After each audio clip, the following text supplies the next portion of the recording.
right? So you all set? I'm all set. All right, going to... Recording in progress. All right. What is going on, journalist family, elite team? It is Irvin Felix John, and today we are here to hear a progression story, success story. And as we know, success is the progressive realization of a worthy ideal. So once you set an intentional goal and you're working towards it, you are successful. So go ahead and just introduce yourself, and we'll move on from there.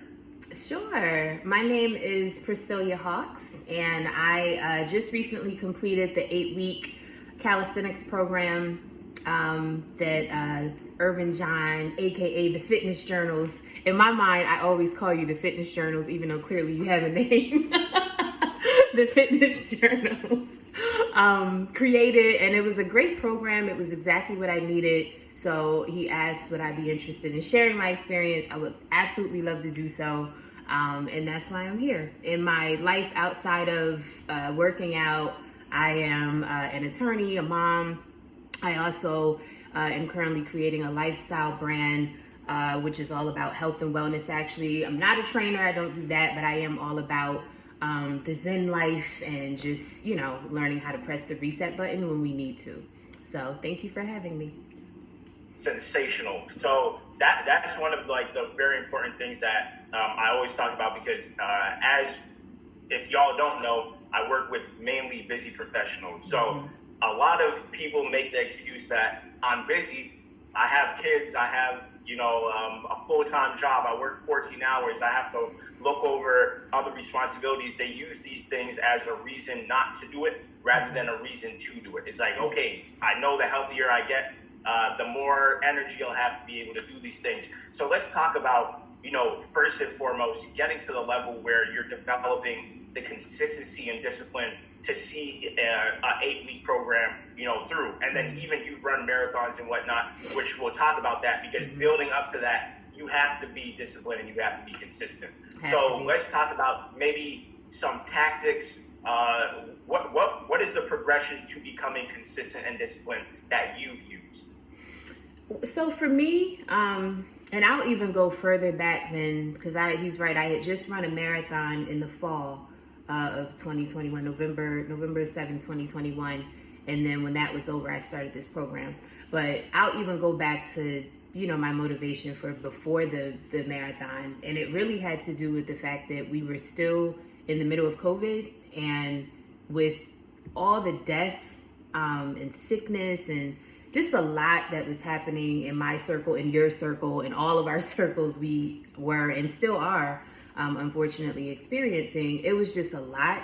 And it was to the point where I'm like, I have to do something, because if I don't do something, I had my son is 5 now. At the time he was, when the pandemic started, he was 3, so he was 4 around the time I decided to make this decision to run the marathon. But it was one of those things where I had to, for my sanity, if that makes any sense. So my rationale at the time was, I know how I feel when I work out.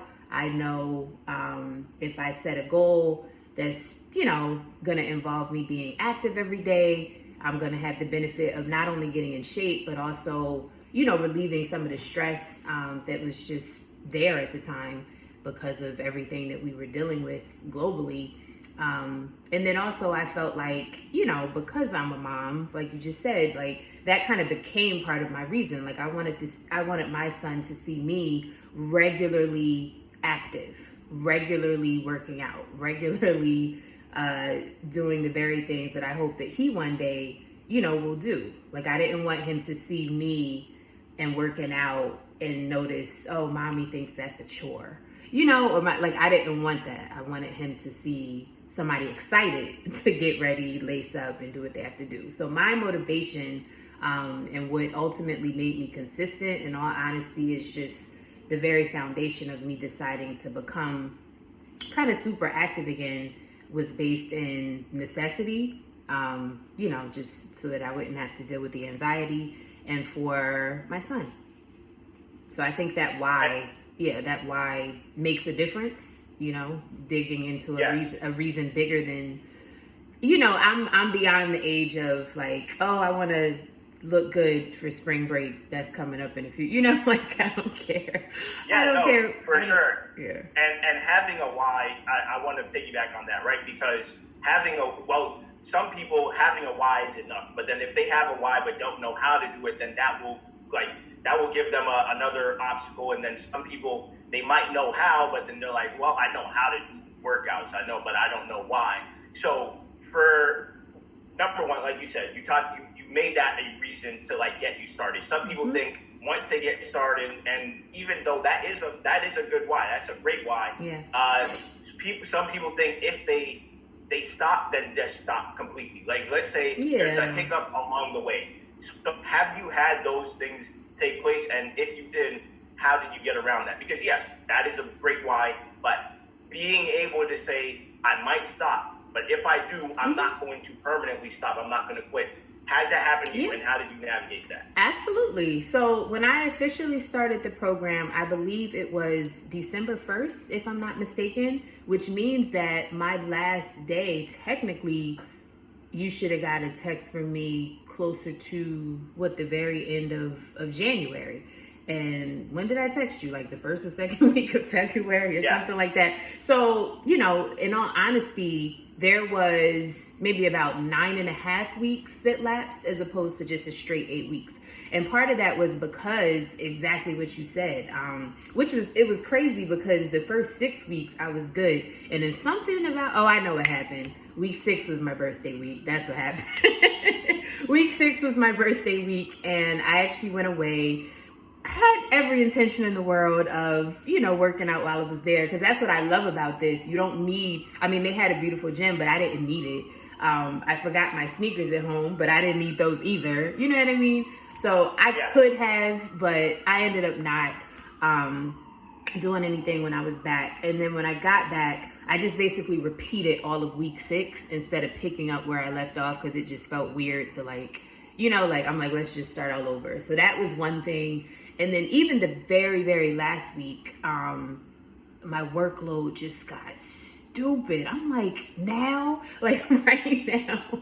So it was one of those things where instead of, when you reach the day where you actually have a day off, it was that day off and then the next day off, and then I picked up the following. So it took me definitely, instead of 8 weeks, I would say maybe 9.5 to actually finish because of those things happening. So, my rule to myself is just that if I know that I need to, in this moment, do what I have to do, and it's not going to involve working out for the day, like my promise to myself is to get back to it, because I was looking at how far I came already. You know what I mean? Like to come 6 weeks, 7 weeks, now that final week, 8 weeks, I'm like, I'm not going to not finish this program. You know what I mean? Like to me, that's just, at a point, that just seems silly for me anyway. So I was disappointed that I had a few start and stops in that final week, but I promised myself, I'm like, you will finish this. You will finish this program by hook or crook. And I did. So I think a little bit of, I don't know if tough love with yourself is what I would credit that to, or just discipline. I don't really know what to give the credit to, but I just told myself, like, no way are you going to get this far into this program and not finish. That's what kept going through my mind. It almost might sound like a throwaway comment as, like, I told myself, but I want people to understand that telling yourself and really telling yourself and being aware, I am going to do this, that has so much power that people they don't think about it. Yes, we all think, but a lot of us don't know how to think. Mm-hmm. So when you're actually taking the intention to say, look, I've come this far, like even if it's been 2 weeks, like you've come 2 weeks in, for example, it could be a weekend, it doesn't matter. Exactly. Like it could be a weekend and you're like, hey, I started, there's no way I'm not going to finish. Exactly. And if you look in the mirror and you tell yourself, like I said, a lot of people here like, I told myself.